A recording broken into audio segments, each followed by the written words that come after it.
हम हड़प्पा सभ्यता पढ़ रहे थे और उसमें हमने कल की जो क्लास थी उसमें हमने नामकरण और कालक्रम देख लिया था। आज की जो हमारी क्लास रहेगी उसमें हम हड़प्पा सभ्यता के उद्भव के बारे में देखेंगे कि हड़प्पावासी कौन थे और उनकी उत्पत्ति कैसे हुई। बड़ा ही दिलचस्प ये टॉपिक है आज का, बड़ा ही आपको आनंद आने वाला है। यहाँ से साक्षात्कार में सवाल अधिकतर पूछे जाते हैं और डेस्क्रिप्टिव एग्जाम में भी पूछे जाते हैं, वस्तुनिष्ठ में भी पूछे जाते हैं, है ना। तो बड़े ही कंसेप्चुअल सवाल यहाँ से आते हैं, तथ्यात्मक सवाल भी रहते हैं, इसलिए आप इसको बड़े ही तल्लीनता के साथ सुने, आपको अवश्य फ़ायदा होगा। हम यहाँ पर डिटेल से चर्चा करने वाले हैं प्यारे साथियों, जैसा कि हम डिटेल से चर्चा करते आए हैं पिछली क्लासों में भी, उसी कड़ी को हम आगे रखते हुए और आज हम उसी तारतम्यता को बनाए रखते हुए और हड़प्पा सभ्यता का जो है उद्गम स्थल, उद्गम के बारे में आज हम जानेंगे। सॉरी। तो प्यारे साथियों, मैं हेडिंग डाल देता हूँ हड़प्पा सभ्यता का उद्गम, है ना, या उत्पत्ति के बारे में हम पढ़ेंगे। विद्यार्थियों, मैं आपको बता दूं, जो भी विद्यार्थी नए जुड़े हैं वो पिछली क्लासों को ज़रूर देखना। डायरेक्ट ये क्लास देखोगे तो आपका बहुत कुछ मैटर छूट जाएगा, है ना। इसलिए पहली क्लास से देखोगे तो अच्छे से जो चीज़ें हैं वो आपको समझ में आएंगी। ठीक है, तो मैं यहाँ पे हेडिंग डाल देता हूँ हड़प्पा सभ्यता का उद्गम, है ना। हड़प्पा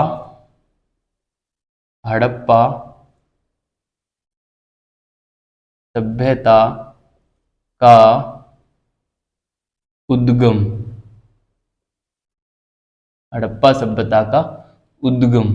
ठीक है, तो प्यारे साथियों, यहाँ से आज हम इसकी शुरुआत करने वाले हैं और इसमें प्यारे साथियों मुख्य रूप से दो प्रकार के सिद्धांत देखने को मिलते हैं, एक विदेशी उत्पत्ति का सिद्धांत और एक देशी उत्पत्ति का सिद्धांत, है ना। दो प्रकार के सिद्धांत देखने को मिलते हैं। मैं थोड़ा सा यहाँ पे एक डायग्राम बना देता हूँ।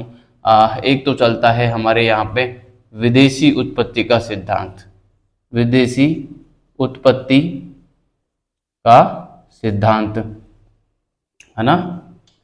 विदेशी उत्पत्ति का सिद्धांत चलता है विद्यार्थियों, और एक चलता है देशी उत्पत्ति का सिद्धांत।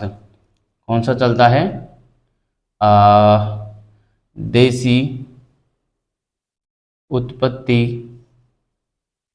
का सिद्धांत।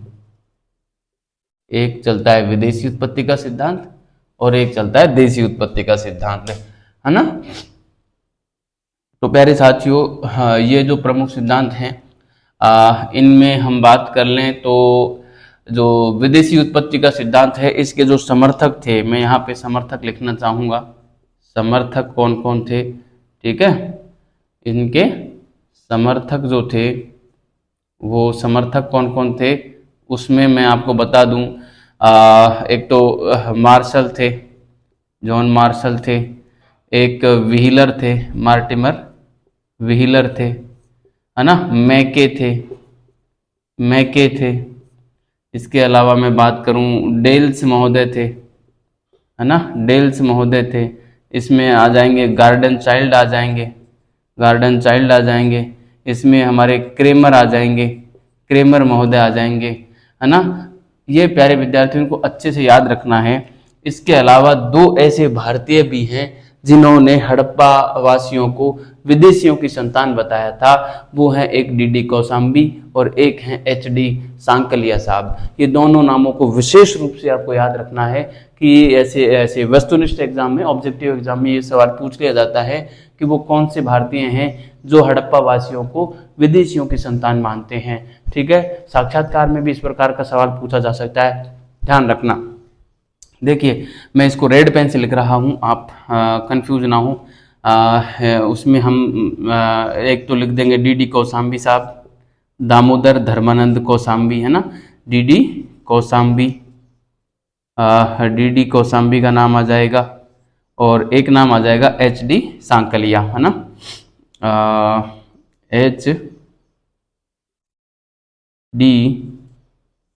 एचडी सांकलिया साहब का नाम यहाँ पे लिया जा सकता है। ठीक है प्यारे विद्यार्थियों, ये प्रमुख था विदेशी उत्पत्ति के सिद्धांत के समर्थक ये लोग थे ना। अच्छे से ध्यान रखना, मार्शल, व्हीलर, मैके, डेल्स, चाइल्ड, क्रेमर और DD Kaushambi, H D Sankalia 2 भारतीय भी थे जो विदेशी उत्पत्ति के सिद्धांत का समर्थन करते थे हड़प्पा सभ्यता के संदर्भ में। ठीक है, अब इसके पक्ष में ये क्या क्या मत रखते हैं ये हम देखेंगे अभी। ये केवल मैं एक मोटा मोटा सा डायग्राम आपको बना देता हूँ कि जो वस्तुनिष्ठ एग्जाम में जो सवाल बनेगा ना वो डायरेक्ट यहाँ से ही बन जाएगा कि विदेशी उत्पत्ति के समर्थक कौन कौन हैं, है ना। तो विदेशी उत्पत्ति के समर्थक ये लोग हो जाएंगे, कौन भारतीय थे कौन अंग्रेज थे ये भी हो जाएंगे।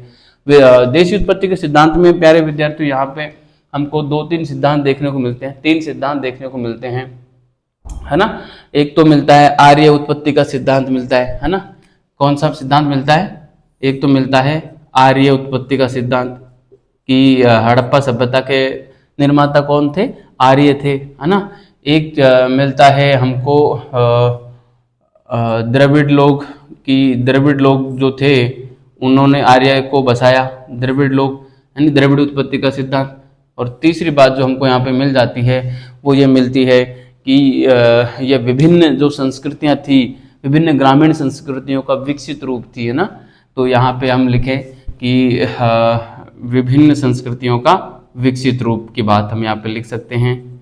विभिन्न संस्कृतियों का विकसित रूप, है ना। विभिन्न संस्कृतियों का विकसित रूप, ठीक है। इस प्रकार से हमको ये 2 सिद्धांत हैं देखने को मिलते हैं विद्यार्थियों। इसमें भी हम बात करें आर्य उत्पत्ति के सिद्धांत का जो समर्थन किया था वो किया था यहाँ से एक तो बीबी लाल मिल जाते हैं हमको। कौन मिल जाते हैं? बीबी लाल मिल जाते हैं, है ना। एक नाम यहाँ पे मिल जाता है हमको SR राव मिल जाता है। SR राव का नाम मिल जाता है। बीबी लाल है, SR राव है ना। इसके अलावा यहाँ पे हमको जो नाम है रामचंद्रन का मिल जाता है। रामचंद्रन का नाम मिल जाता है ना। रामचंद्रन का नाम मिल जाता है, ठीक है ना। रामचंद्रन का नाम मिल जाता है। इस प्रकार से 3-4 नाम इसमें देखने को मिलते हैं विद्यार्थियों, ठीक है। इसके अलावा मैं बात करूं तो द्रविड़ जो लोग थे, है ना। इसमें द्रविड़ लोगों का मानने वाले जो समर्थक थे विद्वान, उसमें राखालदास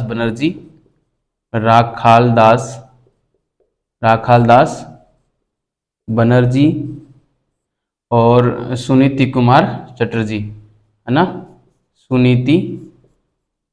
सुनीति कुमार चटर्जी का नाम लिया जाता है, ठीक है विद्यार्थियों। राखालदास बनर्जी और सुनीति कुमार चटर्जी का नाम लिया जाता है। इसमें हम एक पुशालकर को रख सकते हैं, पुशालकर भी हैं, है ना। पुशालकर का नाम भी इसमें लिया जा सकता है, ठीक है। बीबी लाल, SR राव, रामचंद्रन, पुशालकर तो थे आर्य उत्पत्ति, आर्यों ने हड़प्पा सभ्यता को बसाया था। राखालदास बनर्जी, सुनीति कुमार चटर्जी कहते हैं कि जो द्रविड़ लोग थे, दक्षिण भारत के जो लोग थे, उन्होंने हड़प्पा सभ्यता को बसाया था। जबकि विभिन्न संस्कृतियों का विकसित रूप जो मानने वाले विद्वान थे, इसमें जो प्यारे साथियों इसमें जो लोग आएंगे उसमें मैं आपको बात करूं तो अमलानंद घोष आ जाएंगे। कौन आ जाएंगे? अमलानंद घोष आ जाएंगे, ठीक है। इसके अलावा यहाँ पे आलचिन दंपत्ति आ जाएंगे। आलचिन दंपत्ति ना, दोनों पति पत्नी थे इसलिए आलचिन दंपत्ति बोलते हैं। इसके अलावा इसमें जो है हमारे अमलानंद घोष, आलचिन दंपत्ति, रोमिला थापर का नाम भी यहीं पे लिया जा सकता है। रोमिला थापर का नाम आ जाएगा, ठीक है। इसके अलावा यहाँ पे धर्मपाल अग्रवाल, DP अग्रवाल जिसको हम बोलते हैं, धर्मपाल अग्रवाल का नाम यहाँ पे लिया जा सकता है। बाद में बीबी लाल भी इधर ही आ गए थे, है ना। बाद में जाके बीबी लाल ने भी समर्थन किया था, ठीक है विद्यार्थियों। तो अमलानंद घोष, आलचिन दंपत्ति, रोमिला थापर, धर्मपाल अग्रवाल और बीपी लाल भी बाद में आ गए थे ना, बाद में शामिल हुए थे ये, बाद में, है ना। फेयर सर्विस का भी नाम आता है, यहाँ पे ध्यान रखना, ये एक अच्छा नाम है फेयर सर्विस, ठीक है। फेयर सर्विस का नाम भी ध्यान रखना। तो प्यारे विद्यार्थियों, वस्तुनिष्ठ एग्जाम में जो अधिकतर सवाल बनता है वो सीधा यहाँ से मन जाता है कि हड़प्पा उत्पत्ति का सिद्धांत, जो देशी उत्पत्ति का सिद्धांत है, उसमें आर्यों को, द्रविड़ लोगों को हड़प्पा वासियों के जन्मदाता कौन मानते हैं? तो राखालदास बनर्जी, सुनीति कुमार चटर्जी मानते हैं। विभिन्न संस्कृतियों का विकसित रूप कौन मानते हैं? तो अमलानंद घोष, आलचंद दंपत्ति, रोमिला थापर और धर्मपाल अग्रवाल मानते हैं। बीबी लाल ने बाद में समर्थन किया था। फेयर सर्विस का नाम भी यहीं पर लिया जाता है। आर्य उत्पत्ति के सिद्धांत में बीबी लाल है, एस.आर. राव है, रामचंद्रन है, पुशालकर है ना, आर.पी. चंद्रा का नाम भी दिया जा सकता है। ठीक है, आर.पी. चंद्रा। तो इस प्रकार से प्यारे साथियों, ये आप डायग्राम अच्छे से ध्यान रखना, इसको यहीं पे ऐसे के ऐसे बनाना अपने रजिस्टर में, और इसको ऐसे के ऐसे याद रखना, क्योंकि सवाल सीधा यहाँ से ही फंस जाता है। इससे आगे जब तर्क कोई बात आती है कि किस आधार पे इन्होंने कही है, तो वो वाली बात साक्षात्कार में पूछी जाती है, और आपके वस्तुनिष्ठ एग्जाम में तो यहीं से सवाल बनता है, ज़्यादा गहराई में नहीं उतरते, क्योंकि फैक्चुअल बनता है यहाँ से सवाल, तो ये सीधा बन जाता है। ठीक है, तो आप इसको अच्छे से उतार लीजिए। मैं इसको मिटा के और आते हैं विदेशी उत्पत्ति के सिद्धांत के पक्ष में इन लोगों ने क्या क्या मत रखा, वो बात रखते हैं, और फिर इसके विपक्ष में क्या मत रखा, वो भी बात रखते हैं ना। तो मैं इसको मिटा के और आता हूँ फिर विदेशी उत्पत्ति के सिद्धांत के समर्थन में मत क्या है इनका ना। तो मैं इसको मिटा रहा हूँ विद्यार्थियों, आप भी इसको जो नीचे हेडिंग डाल दो आपके रजिस्टर में, विदेशी उत्पत्ति के सिद्धांत के समर्थन में मत या समर्थन में तर्क, हम ये लिख सकते हैं। देखो, हड़प्पा सभ्यता के उद्गम में जो विदेशी उत्पत्ति का सिद्धांत है, तो वो ये है, जैसे विदेशी उत्पत्ति के समर्थन में तर्क। क्या तर्क हम दे सकते हैं? हम तो क्या इन विद्वानों ने दिए हैं कि विदेशी उत्पत्ति जो मानते हैं वो क्या तर्क देते हैं। देखिए प्यारे साथियों, जो विद्वान हमने अभी यहाँ पे नाम लिखे थे, उन विद्वानों के क्या तर्क हैं। देखो, सबसे पहली बात वो कहते हैं कि जो हड़प्पा सभ्यता थी और सिंधु मेसोपोटामिया की सभ्यता थी, मेसोपोटामिया की सभ्यता से मानते हैं। विदेशी का मतलब मेसोपोटामिया की सभ्यता, जिसको हम सुमेरियन सभ्यता कहते हैं, उससे जो है हड़प्पा सभ्यता की उत्पत्ति ये लोग मानते हैं, है ना। तो मैं यहाँ पे लिख सकता हूँ मेसोपोटामिया की सभ्यता से उत्पत्ति, है ना। मेसोपोटामिया की सभ्यता से उत्पत्ति का सिद्धांत, है ना। इसको ये नाम भी दिया जा सकता है, मेसोपोटामिया की सभ्यता से उत्पत्ति का सिद्धांत। अब देखिए दोनों में क्या, जो ये क्या तर्क देते हैं, इनका ये मानना है कि मेसोपोटामिया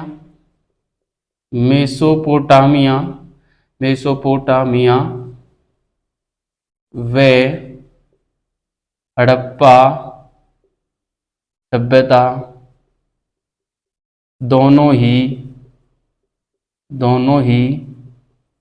नगरीकरण सभ्यता थी, दोनों ही नगरीकरण सभ्यता थी। यानी कि वो समानता ढूंढ रहे हैं कि दोनों में क्या समानता थी, है ना। दोनों ही नगरीकरण सभ्यता थी, इसलिए इन्होंने माना कि भाई अब देखो इनके पीछे कोई मजबूत तर्क नहीं है। ये दोनों नगरीकरण सभ्यता थी, इसका मतलब ये नहीं है कि मेसोपोटामिया की सभ्यता ने हड़प्पा सभ्यता को बसाया हो। ये भी तो संभव है कि हड़प्पा ने मेसोपोटामिया को बसाया हो, है ना, लेकिन इन्होंने ऐसा तर्क दिया है। दूसरी बात यहाँ पे आ जाती है विद्यार्थियों, दूसरी बात आ जाती है कि दोनों ही सभ्यताएं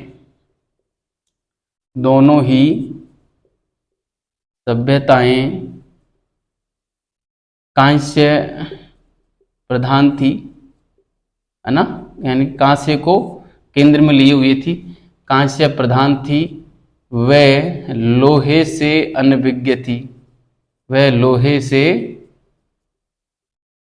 अनभिज्ञ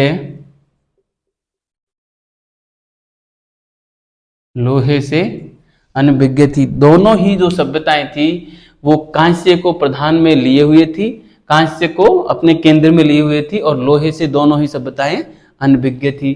ठीक है, एक ये समानता थी। दूसरी बात हम दे सकते हैं इसमें कि दोनों ही सभ्यताएं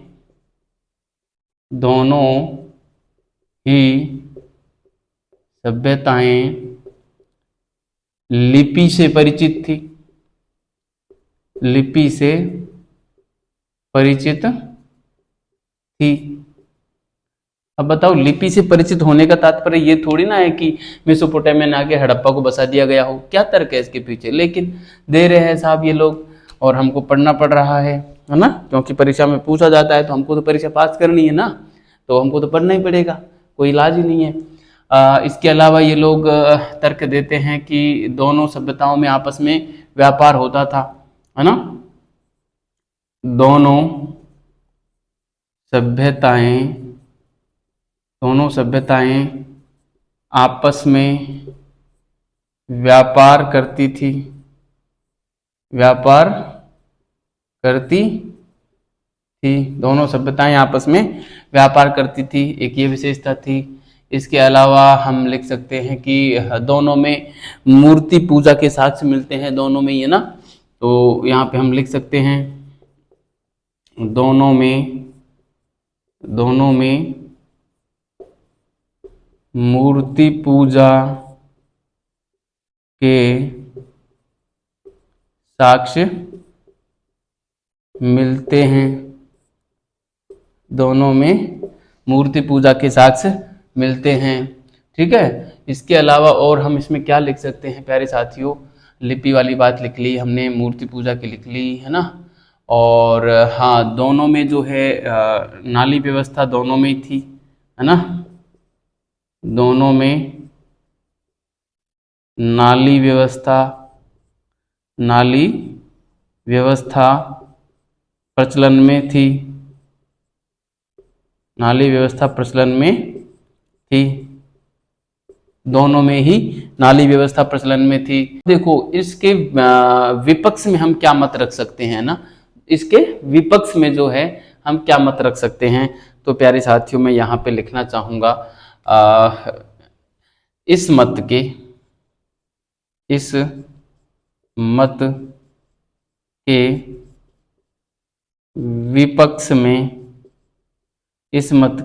विपक्ष में हम निम्न तर्क रख सकते हैं,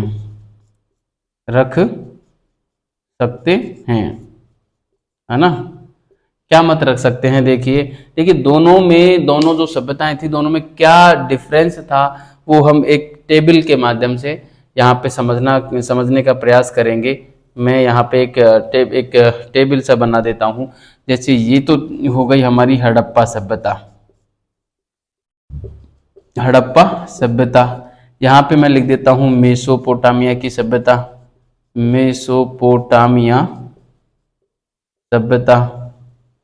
हड़प्पा सभ्यता और मेसोपोटामिया सभ्यता। ठीक है साथियों, इस प्रकार से हमने ये सभ्यता लिख दी। ठीक है, तो इसमें हम देखो दोनों में क्या हम डिफरेंस पाते हैं, क्या अंतर पाते हैं दोनों में। देखो, हमने यहाँ पे जो लिखी हैं बातें, उनमें से ही हम यदि डिफरेंस निकालना चाहें तो सबसे पहला जो अंतर हम देखेंगे वो हम लिपि से परिचित वाली बात तो थी, दोनों लिपि से परिचित थे, लेकिन दोनों की लिपि में काफ़ी अंतर था, है ना, दोनों की लिपि में काफ़ी अंतर था। यहाँ पे हम लिख सकते हैं कि जो इसकी जो लिपि थी वो भाव चित्रात्मक थी, इसकी लिपि भाव चित्रात्मक थी, है ना, इसकी लिपि भाव चित्रात्मक थी। जबकि मेसोपोटामिया सभ्यता की जो लिपि थी वो कीलाक्षर लिपि थी, है ना, इसकी लिपि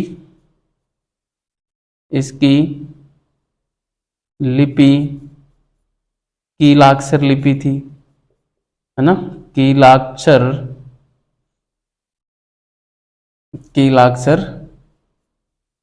लिपि थी। ठीक है, इसकी लिपि कैसी थी? कीलाक्षर लिपि थी। इसके अलावा दोनों में हम अंतर देखें तो इसकी जो प्रमुख विशेषता थी वो नगर नियोजन इसका श्रेष्ठ उदाहरण है, जबकि यहाँ पे जो है नगर नियोजन बिल्कुल घटिया स्तर का था, है ना। तो यहाँ पे मैं दूसरे नंबर पे लिखना चाहूँगा कि नगर नियोजन श्रेष्ठ, सर्वश्रेष्ठ लिख सकते हैं हम, नगर नियोजन सर्वश्रेष्ठ विशेषता थी, सर्वश्रेष्ठ विशेषता थी, है ना। नगर नियोजन सर्वश्रेष्ठ विशेषता थी। यहाँ पे हम लिख सकते हैं कि घटिया स्तर का नगर नियोजन था, घटिया स्तर का नगर नियोजन था, है ना। घटिया स्तर का जो है नगर नियोजन था। ठीक है प्यारे साथियों, घटिया स्तर का नगर नियोजन था। इसके अलावा यहाँ पे जो नाली व्यवस्था थी वो भी एकदम सर्वश्रेष्ठ थी। यहाँ पे भी घटिया स्तर की नाली व्यवस्था थी। एक ये बात भी हम दे सकते हैं, नाली व्यवस्था, नाली व्यवस्था उच्च स्तर की थी,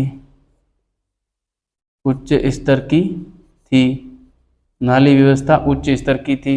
जबकि यहाँ पे जो नाली व्यवस्था थी, नाली व्यवस्था घटिया स्तर की थी, घटिया स्तर की थी, है ना। नाली व्यवस्था जो थी घटिया स्तर की थी। इसके अलावा और हम क्या देख सकते हैं, यहाँ पे जो हमको कब्रें मिली हैं वो बड़ी बड़ी कब्रें मिली हैं, जबकि कब्रों का यहाँ पे अभाव देखने को मिलता है ना। ये भी बात हम यहाँ पे लिख सकते हैं। तो हम लिख सकते हैं यहाँ पे, पहले मैं ये पॉइंट लिखूंगा तो वहाँ पे आपको समझने में थोड़ी सहूलियत रहेगी कि विशाल कब्रों का पाया जाना, विशाल कब्रों का पाया जाना, जबकि यहाँ पे जो है कब्रों का अभाव रहा है, कब्रों का अभाव रहा है। मतलब विशाल जो विशाल कब्रें यहाँ से नहीं मिली हैं ना, कब्रों का अभाव रहा है। ठीक है प्यारे साथियों, कब्रों का अभाव रहा है, ठीक है, का अभाव रहा है। ठीक है। इसके अलावा और हम क्या दे सकते हैं कि यहाँ पे कच्ची और पक्की ईंटों का इस्तेमाल किया गया था, जबकि यहाँ पे ऐसी व्यवस्था नहीं थी, है ना। तो यहाँ पे हम लिख सकते हैं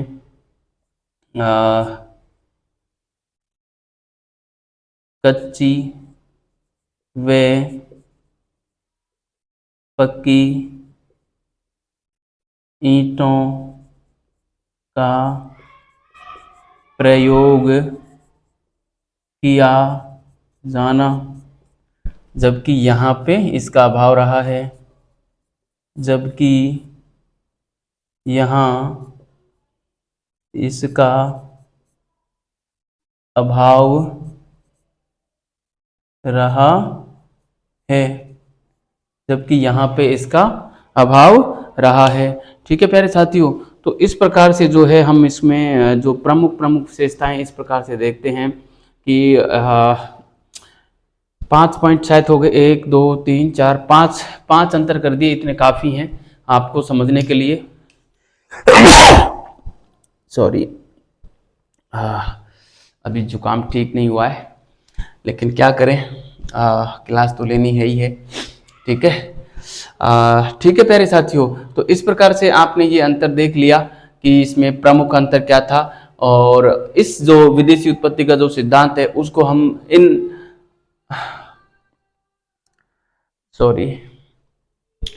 जो विदेशी उत्पत्ति का सिद्धांत है उसको हम इन तर्कों के माध्यम से और इसका हम खंडन कर सकते हैं प्यारे साथियों। ठीक है, तो आप इसको अच्छे से समझें, अच्छे से उतार लें, और इस खंडन को हम आप अच्छे तरीके से ध्यान रखें। कई बार साक्षात्कार में यहाँ से सीधा सवाल पूछ लिया जाता है कि यदि विदेशी उत्पत्ति के संदर्भ में जो मत दिए जाते हैं उसके समर्थन में कौन कौन से जो मत हैं वो आप मतलब विदेशी उत्पत्ति का जो सिद्धांत है उसके समर्थन में आप कौन कौन से मत देना चाहेंगे या क्या तर्क देना चाहेंगे, तो आप इन 3-4 पॉइंटों को आप बोल सकते हैं।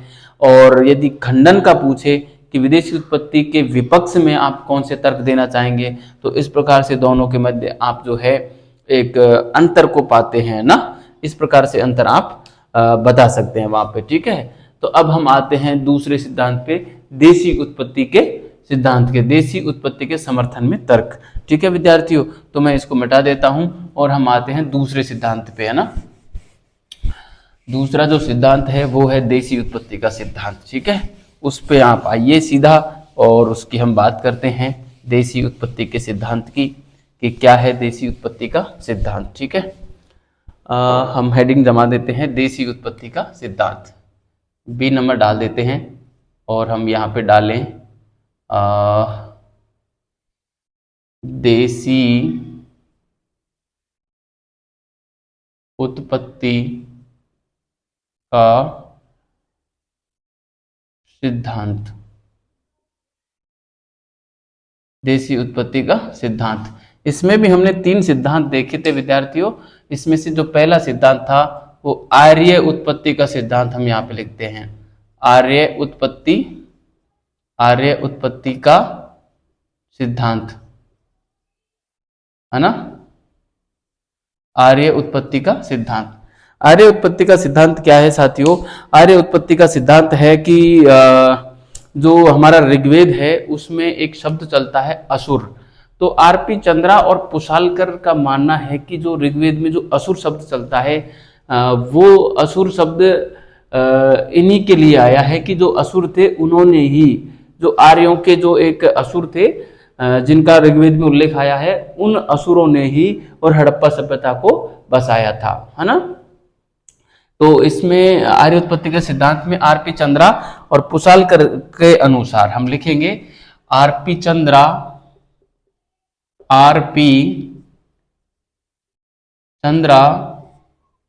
व पुशालकर के अनुसार, आरपी चंद्रा व पुशालकर के अनुसार ऋग्वेद में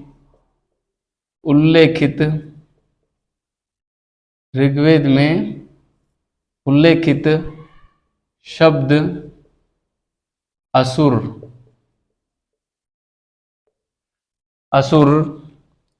इस सभ्यता के निर्माता थे। असुर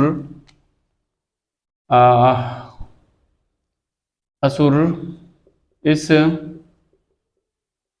सभ्यता के निर्माता थे, है ना। इनका क्या मानना है आरपी चंद्रा और पुशालकर का? ये कहते हैं कि ऋग्वेद में एक शब्द आया है असुर। अब चूंकि जो ऋग्वेदिक आर्य थे वो तो सभ्य लोग थे और उसमें एक शब्द आया है असुर जो कि असभ्यता को प्रदर्शित कर रहा है, और उन लोगों ने ही हड़प्पा सभ्यता को बसाया था, ऐसा आरपी चंद्रा और पुशालकर महोदय मानते हैं, है ना। तो इसको आप अच्छे से याद रखें प्यारे साथियों, ठीक है। इसके अलावा हम देखें एक और जो सिद्धांत इसमें चलता है आर्य उत्पत्ति में, देखो ऋग्वेद में दास दस्यु शब्द और आया है, दास दस्यु, है ना। तो उन दास दस्युओं ने हड़प्पा सभ्यता को बसाया था, ऐसा भी सिद्धांत एक चलता है, और वो सिद्धांत देते हैं बुद्धि प्रकाश जी, है ना। बुद्धि प्रकाश जी जो हैं, मैं यहाँ पे लिखना चाहूँगा, इसी में मैं लिखना चाहूँगा कि बुद्धि प्रकाश जी के अनुसार, बुद्धि प्रकाश जी के अनुसार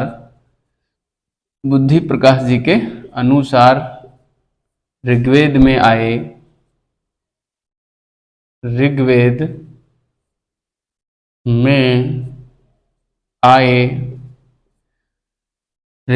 आए शब्द दास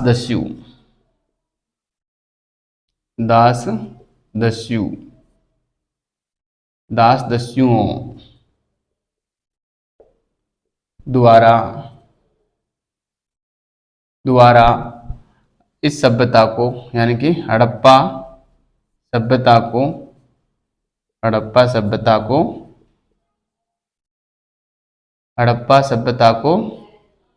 बसाया गया था,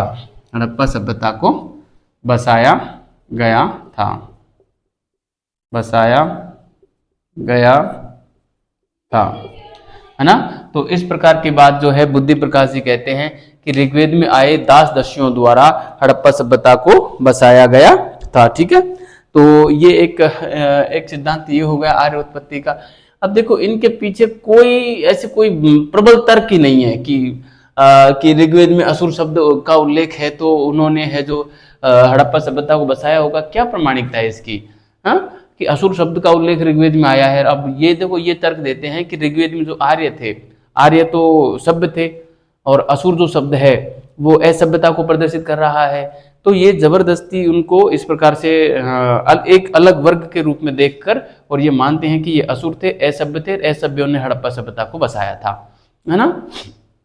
तो इस प्रकार का ये जो है उल्लेख यहाँ पे करते हैं, ठीक है। तो यहाँ पे जो हमारा है ये दो सिद्धांत हो गए जिनके पीछे कोई विशेष तर्क नहीं है, लेकिन ठीक है, हमको तो पढ़ना पड़ता है क्योंकि हमें परीक्षा पास करनी है, ठीक है। बीबी लाल और भी एक ऐसा ही कोई बेतुका तर्क यहाँ पे प्रस्तुत करते हैं, बीबी लाल भी। देखिए बीबी लाल का क्या मत है। बीबी लाल जो हमारे यहाँ पे कहते हैं, बीबी लाल के अनुसार, बीबी लाल क्या कहते हैं कि हड़प्पा सभ्यता और मेसोपोटामिया सभ्यता जो थी वो दोनों का जो क्षेत्रफल था वो समान था, तो इसलिए मेसोपोटामिया की सभ्यता ने तो हड़प्पा सभ्यता को नहीं बसाया। क्षेत्रफल समान होने की वजह से वो ये अनुमान लगा रहे हैं कि हड़प्पा सभ्यता को मेसोपोटामिया ने तो नहीं बसाया, इसका मतलब ये है कि आर्यों ने ही इसको बसाया होगा। ये बात बीबी लाल कहते हैं, ठीक है भाई, मान लेते हैं। बीबी लाल के अनुसार, बीबी लाल के अनुसार हड़प्पा सभ्यता, हड़प्पा सभ्यता व मेसोपोटामिया सभ्यता का क्षेत्रफल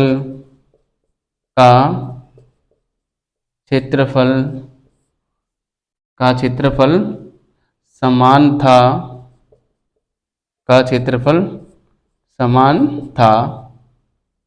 समान था, ठीक है, का क्षेत्रफल समान था। इस आधार पे ये क्या कहते हैं कि यदि दोनों का क्षेत्रफल समान था, इस आधार पे ये कह सकते हैं कि मेसोपोटामिया की सभ्यता ने हड़प्पा सभ्यता को तो नहीं बसाया, इसका मतलब कि यह सभ्यता किसने बसाई? आर्यों ने ही बसाई थी, है ना।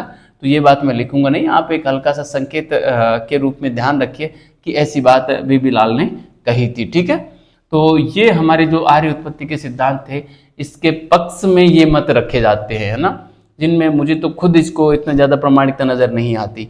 अब इसका खंडन करने के लिए हम क्या क्या बात हम यहाँ पे रख सकते हैं, देखिए सिंधु घाटी सभ्यता और वैदिक सभ्यता, क्योंकि आर्य जो थे उनका तो वैदिक सभ्यता से संबंध रहा है ना। अब देखो सिंधु घाटी सभ्यता में और आर्य सभ्यता में जो अंतर हम पाते हैं वो अंतर इसको सीधा स्पष्ट कर देते हैं कि आर्यों ने और वैदिक सभ्यता, हड़प्पा सभ्यता को नहीं बसाया था, क्योंकि यदि उन्होंने ही यदि हड़प्पा सभ्यता को बसाया होता, आर्यों ने ही हड़प्पा सभ्यता को बसाया होता तो उनमें इतना अंतर नहीं पाया जाता जितना अंतर अभी हम देखने वाले हैं। तो मैं यहाँ पे मैं लिख दे रहा हूं कि इस मत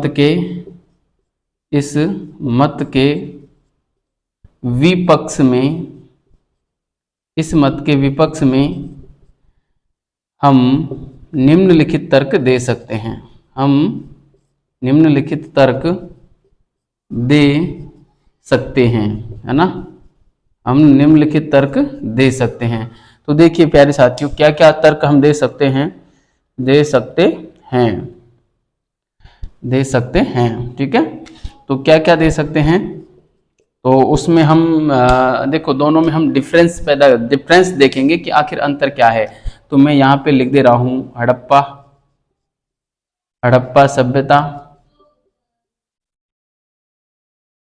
हड़प्पा सभ्यता और यहाँ पे हम इधर को लिख लेंगे वैदिक सभ्यता, है ना, वैदिक सभ्यता, ठीक है, हड़प्पा सभ्यता और वैदिक सभ्यता। अब देखिए दोनों में क्या अंतर थे, वो अंतर यदि हम यहाँ पे लिखेंगे तो ये सीधा ही ये जो मत है ये खंडित हो जाएगा, है ना। तो इनमें देखो क्या क्या अंतर थे। देखिए हड़प्पा सभ्यता जो थी विद्यार्थियों, ये नगरीय सभ्यता थी, सबसे बड़ी विशेषता नगरीय सभ्यता थी,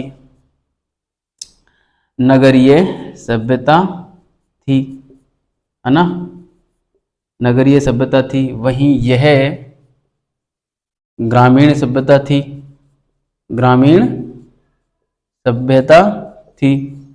है ना, ग्रामीण सभ्यता थी, ठीक है। इसके अलावा यह जो सभ्यता थी व्यापार वाणिज्य प्रधान सभ्यता थी, यानी कि इसकी जो अर्थव्यवस्था थी वो व्यापार प्रधान थी, है ना। तो हम यहाँ पे लिख सकते हैं यह व्यापार प्रधान सभ्यता थी, यह व्यापार प्रधान सभ्यता थी, यह व्यापार प्रधान सभ्यता थी। वहीं यह जो है एक प्रकार से कृषि व पशुपालन आधारित सभ्यता थी, कृषि व पशुपालन, कृषि व पशुपालन आधारित थी, है ना, कृषि व पशुपालन आधारित थी। ठीक है, इसके अलावा और हम क्या इसमें दे सकते हैं कि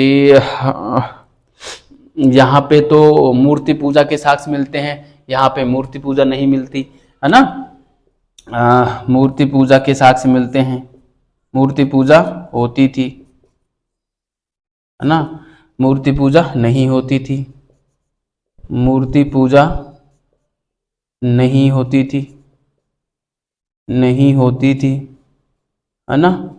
इसके अलावा हम देखते हैं हड़प्पा सभ्यता में लिंग योनि पूजा के साक्ष्य मिलते हैं, ये लिंग योनि पूजा को निंदनीय मानते थे, है ना। तो यहाँ पे लिख सकते हैं हम लिंग योनि पूजा, लिंग योनि पूजा के साक्ष्य मिलते हैं, के साक्ष्य मिलते हैं, जबकि यहाँ पे इनको निंदनीय माना जाता है। लिंग योनि पूजा को, लिंग योनि पूजा को निंदनीय माना, निंदनीय माना, है ना, लिंग योनि पूजा को निंदनीय माना। इसके अलावा हम क्या लिख सकते हैं इसमें, इसमें और हम लिख सकते हैं कि यहाँ पे लिपि की जानकारी थी, यहाँ पे लिपि की जानकारी नहीं थी। ये जो था ये मातृसत्तात्मक समाज था, मातृसत्तात्मक समाज था,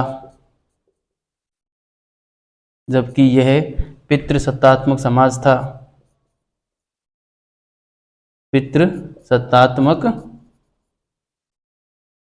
समाज था, है ना। मातृसत्तात्मक समाज, पितृसत्तात्मक समाज था, है ना। ये लोग युद्ध प्रिय थे, सॉरी ये शांति प्रिय थे, ये युद्ध प्रिय थे, है ना, शांति प्रिय, शांति प्रिय थे, है ना, शांति प्रिय थे। ये लोग युद्ध प्रिय थे, युद्ध प्रिय थे, ठीक है, ये शांति प्रिय थे, ये युद्ध प्रिय थे, ठीक है। इसके अलावा हम लिपि की बात लिख सकते हैं यहाँ पे, लिपि से परिचित, लिपि से परिचित थे, ठीक है, जबकि ये लोग जो थे वो लिपि से अनभिज्ञ थे, लिपि से अनभिज्ञ थे, है ना।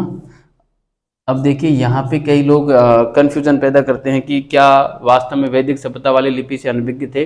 वास्तव में जो हम देखते हैं ना, भारत में लेखनी की जो शुरुआत मानी जाती है वो करीब ईसा पूर्व की 6वीं-5वीं सदी से मानी जाती है ना। ई श्रीधरन को आप पढ़ोगे तो ई श्रीधरन साहब ने बिल्कुल स्पष्ट लिखा है कि भारत में पहली बार लेखनी की जो शुरुआत हुई थी ईसा पूर्व 6वीं-5वीं सदी से हुई थी, इसमें कोई कन्फ्यूजन नहीं है, ठीक है। और कहते हैं ना कि जो ऋग्वेद का जो काल माना जाता है कि भाई 1500 बीसी से 1000 बीसी के बीच में ऋग्वेद रचा गया, ऐसा नहीं है। 1500 बीसी से 1000 बीसी में ऋग्वेद नहीं रचा गया, बल्कि 1500 बीसी से 1000 बीसी का जो समाज है उसको ऋग्वेद में लिखा गया है। यानी कि 1500 बीसी से 1000 बीसी के काल की जानकारी ऋग्वेद से मिलती है, इसलिए उस काल को ऋग्वेदिक काल कहा जाता है, न कि उस काल में ऋग्वेद का की रचना हुई या ऋग्वेद का संकलन हुआ, ऐसा नहीं है, ठीक है। तो इसको आप अच्छे से समझना। और कोई पूछे ऋग्वेद की का संकलन कब हुआ, तो ईसा पूर्व करीब 6ठी-5वीं सदी ईसा पूर्व में हुआ था। लिपि का ज्ञान यहाँ पे आके हुआ था, उससे पहले लिपि का ज्ञान नहीं था ना। तो वैसे आप इसको छोड़ भी सकते हैं, साक्षात्कार में यदि सवाल पूछे आपसे तो क्यों हम फंसे कंटिन्यूस में विवाद में, तो इसको आप वहां पे ना बताकर और आप ऊपर वाले पॉइंट बता सकते हैं, ठीक है। इसके अलावा हम यहाँ पे और क्या लिख सकते हैं, जैसे हाँ हड़प्पावासी जो है घोड़े के साक्ष्य जो है यहाँ पे हमको मिलते हैं, लेकिन घोड़े का कला पर चित्रांकन नहीं मिलता है ना। घोड़े और जो है घोड़ा और गाय दोनों इनके जो प्रिय और पवित्र पशु माने जाते थे, जबकि यहाँ पर इतना सम्मान गाय और घोड़ों को नहीं दिया जाता था, है ना। तो हम यहाँ पे लिख सकते हैं, जैसे हड़प्पा जो सभ्यता है यहाँ पर एक तो हमको गाय के साक्ष्य नहीं मिलते ना, गाय के साक्ष्य नहीं मिलते है ना। वह घोड़े का अंकन नहीं मिलता है ना, मतलब कला पे अंकन नहीं मिलता है ना। वह घोड़े का अंकन नहीं मिलता, जबकि घोड़ा इनका जो था प्रिय, वह गाय पवित्र पशु था। घोड़ा प्रिय व गाय पवित्र पशु था, ठीक है। तो इस प्रकार से हम इसमें विविध जो है एक अंतर पाते हैं, है ना। और भी हम इसमें खूब सारे अंतर देख सकते हैं, यदि हम और इसमें गहराई से जाएंगे तो, है ना। इसके सामाजिक जीवन में और धार्मिक जीवन में एक व्यापक परिवर्तन हम देखने को मिलते हैं, ठीक है। इतना आप ध्यान करके रखेंगे तो आपका एक बेसिक जो अंडरस्टैंडिंग है वो डेवलप होगी, और आप साक्षात्कार में या वस्तुनिष्ठ एग्जाम में या डेस्क्रिप्टिव एग्जाम में आप यहाँ से है जो जवाब देने में सक्षम होंगे, ठीक है। तो ये वाला जो सिद्धांत था आर्य उत्पत्ति के सिद्धांत के पक्ष में और विपक्ष में मत हमने देख लिए हैं, ठीक है प्यारे साथियों। अब हम आते हैं दूसरे सिद्धांत में, देशी उत्पत्ति के सिद्धांत में 1 नंबर पे हो गया। दूसरे नंबर पे हम रखते हैं हम रखते हैं कि दक्षिण की जो भाषा थी, द्रविड़ लोगों के द्वारा उत्पत्ति वाला सिद्धांत हम देखते हैं। उसको भी हम अमलानंद घोष और सुनीति कुमार चटर्जी ने भाषा के आधार पर, जो ब्राहुई भाषा थी दक्षिण की, वो हड़प्पा वासियों की भाषा से मेल खाती थी। उस आधार पे इन्होंने कहा है कि जो द्रविड़ लोग थे वो हड़प्पा सभ्यता के, हड़प्पा वासियों के जनक थे या उनके उद्भव करता थे, इस प्रकार से वो अपना मत देते हैं। तो उस बात को भी मैं यहाँ पे लिख देता हूँ, फिर हम और आगे बढ़ेंगे, ठीक है। मैं इसको मिटा रहा हूँ विद्यार्थियों, ठीक है। आपने इसको उतार लिया होगा, और साथियों मैं आशा कर रहा हूँ कि आपको ये अच्छे से समझ में आ रहा होगा, जिस प्रकार मैं एक आसान भाषा में और बिल्कुल सरल तरीके से आप तक जो कंटेंट पहुँचा रहा हूँ, उसके पीछे मैं ये आशा रख रहा हूँ कि आपको अच्छे से समझ में आ रहा होगा। नहीं आ रहा हो तो कमेंट जरूर करना कि आखिर क्या कमी है इस टीचिंग मेथड में, ताकि मैं उसमें और सुधार करने का प्रयास करूँगा, ठीक है। तो द्रविड़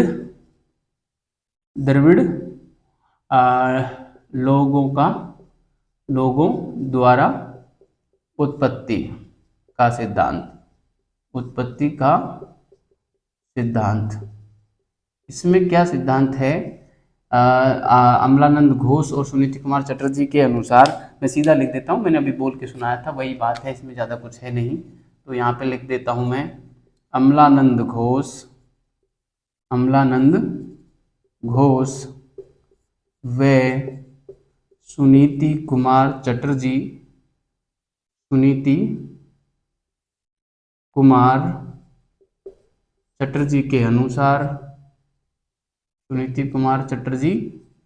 के अनुसार, ये क्या बात रखते हैं, ये कहते हैं, अमलानंद घोष और सुनीति कुमार चटर्जी कहते हैं कि दक्षिण की जो भाषा थी ब्राहुई भाषा, उसका संबंध हड़प्पा सभ्यता की जो भाषा थी, हड़प्पा के लोगों की भाषा थी, उससे मेल खाती है। इसलिए इन्होंने कहा कि जो द्रविड़ लोग थे वो हड़प्पा सभ्यता के निर्माता थे, हड़प्पा वासियों के निर्माता थे, है ना। तो के अनुसार दक्षिण की द्रविड़ की द्रविड़ की भाषा ब्राहुई, द्रविड़ की भाषा ब्राहुई, द्रविड़ की भाषा ब्राहुई, हड़प्पा हड़प्पा वासियों की हड़प्पा वासियों हड़प्पा वासियों की भाषा से हड़प्पा वासियों की भाषा से मेल खाती है, से मेल खाती है, इसलिए इस आधार पर, हाँ, इस आधार पर हड़प्पा वासियों के निर्माता, इस आधार पर, इस आधार पर हड़प्पा वासियों के निर्माता द्रविड़ लोग माने गए, के निर्माता द्रविड़ द्रविड़ माने जाने चाहिए, द्रविड़ माने जाने चाहिए। ठीक है, ऐसा सिद्धांत कौन देते हैं? ये सुनीति कुमार चटर्जी, रमलानंद घोष देते हैं। अब बताइए, केवल एक भाषा मात्र के कुछ चंद शब्द मिल गए होंगे, उसमें कौन सी बड़ी बात है? बहुत बड़ा इशू नहीं है, लेकिन फिर भी ये लोग है जो इस प्रकार से अपना है जो मत थोप देते हैं, फिर विद्यार्थियों को जो है याद करना पड़ता है परीक्षा पास करने के लिए। बड़ा ही ये दिलचस्प मामला है ना। तो इस प्रकार से ये बात हो गई। तीसरा जो मत है विद्यार्थियों, काफी महत्वपूर्ण मत है, और ये इसका समर्थन अधिकांश लोग करते भी हैं, और अपना भी मत यहीं पे जाना चाहिए ना। वो है ग्रामीण संस्कृतियों का, जो संस्कृतियां थी, ग्रामीण संस्कृतियों का विकसित रूप, ग्रामीण संस्कृतियों का विकसित रूप, है ना, ग्रामीण संस्कृतियों का विकसित रूप। और इस मत के समर्थन कौन कौन से थे मैंने पहले बता दिया। आलचिन दंपति है, रोमिला थापर है, और क्या नाम से इसमें आ जाएंगे हमारे डीपी अग्रवाल साहब है ना। वो सारी चीज़ें बीबी लाल ने भी बाद में समर्थन किया था। तो इसमें क्या क्या बात आती है कि जो हमारी जो प्राचीन संस्कृतियाँ थी, जैसे कुल्लीनाल संस्कृति है ना, और कोटदीजी संस्कृति है, ठीक है, बलूचिस्तान की जो आमरी, ये हाँ आमरी संस्कृतियाँ, बलूचिस्तान की कुछ ग्रामीण संस्कृतियाँ, आमरी संस्कृतियाँ, कुल्लीनाल संस्कृतियाँ, और हमारे जो राजस्थान में, जो उत्तरी राजस्थान में पड़ते हैं हनुमानगढ़ साइड में, सौंथी संस्कृति है। इन संस्कृतियों का विकसित रूप ही हड़प्पा सभ्यता के रूप में था, हड़प्पा संस्कृति के रूप में था ना।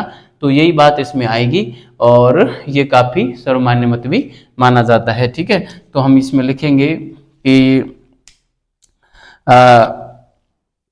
इस सिद्धांत के अनुसार, इस मत के अनुसार, इस मत के अनुसार बलूचिस्तान की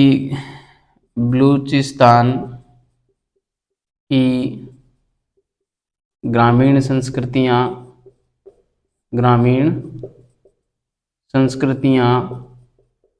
बलूचिस्तान की ग्रामीण संस्कृतियाँ, और हम इसमें दे सकते हैं जैसे कुल्लीनाल संस्कृति है ना, कुल्लीनाल संस्कृति है, और हम इसमें आमरी संस्कृति है, आमरी संस्कृति है ना, कुल्लीनाल संस्कृति, आमरी संस्कृति, कोटदीजी संस्कृति है, कोटदीजी संस्कृति है ना, सौंथी संस्कृति, कौन सी? सौंथी संस्कृति, सौंथी संस्कृति आदि संस्कृतियों का, आदि संस्कृतियों का विकसित रूप हड़प्पा सभ्यता थी, या हड़प्पा संस्कृति थी, हड़प्पा संस्कृति थी। क्या थी हड़प्पा सभ्यता? बलूचिस्तान की ग्रामीण संस्कृति, कुलीनाल संस्कृति, आमरी संस्कृति, कोटदीजी संस्कृति, सौंती संस्कृति आदि संस्कृतियों का एक विकसित रूप थी, जो कालांतर में काफी समय बाद एक विकास हुआ था इसका ना, यानी कि स्थानीय संस्कृति ही थी इस प्रकार से, है ना। तो ये वाली बात जो है ये काफी प्रमाणिक बात मानी जाती है। इसमें भी स्पेशली रोमिला थापर और फेयर सर्विस ने बलूचिस्तान की ग्रामीण संस्कृतियों का विकसित रूप हड़प्पा संस्कृति को माना था, जो कि सर्वमान्य मत माना जाता है ना। तो मैं यहाँ पे लिखना चाहूँगा, यहाँ पे स्पेशली लिखना चाहूँगा फेयर सर्विस वे रोमिला थापर, फेयर सर्विस वे रोमिला थापर, फेयर सर्विस वे रोमिला थापर ने बलूचिस्तान की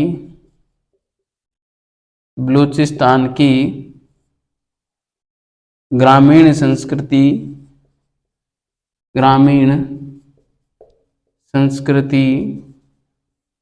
का विकसित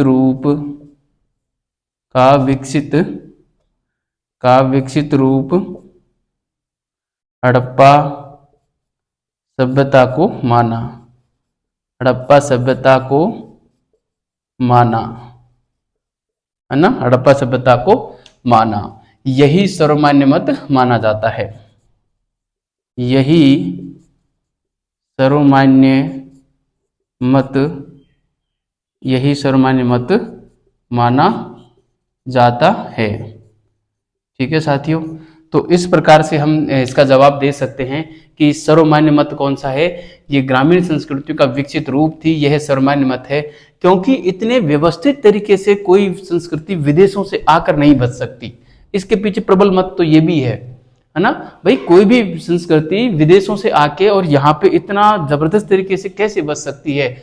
ये एक दीर्घकालीन प्रक्रिया का परिणाम था, जिन्होंने अपने आप को उस लेवल पे तराशा था इन लोगों ने, है ना, तभी जाके इतने विकसित हो पाए थे। कोई विदेशों से आके ऐसे खानाबदोश जनजाति कहीं पर जाके बसे और वो इतना विकसित हो जाए, ऐसा संभव नजर प्रतीत नहीं होता ना। इसलिए आप इसको ज्यादा प्रमाणित मान सकते हैं, और आपसे साक्षात्कार में यदि पूछा जाता है तो आप इसी का समर्थन करते हुए आगे बढ़े, तो आपको है जो अच्छे से आप है जो सेटिस्फाई उन लोगों को कर पाओगे। ठीक है, तो आज की क्लास को हम यहीं समाप्त करते हैं। अगली क्लास में आगे इसका प्रसार क्षेत्र वगैरह और हम इसकी विशेषताओं वगैरह को देखेंगे। तब तक के लिए बहुत बहुत धन्यवाद विद्यार्थियों। अच्छे रहिए, मस्त रहिए और इतिहास का मजा लेते रहिए।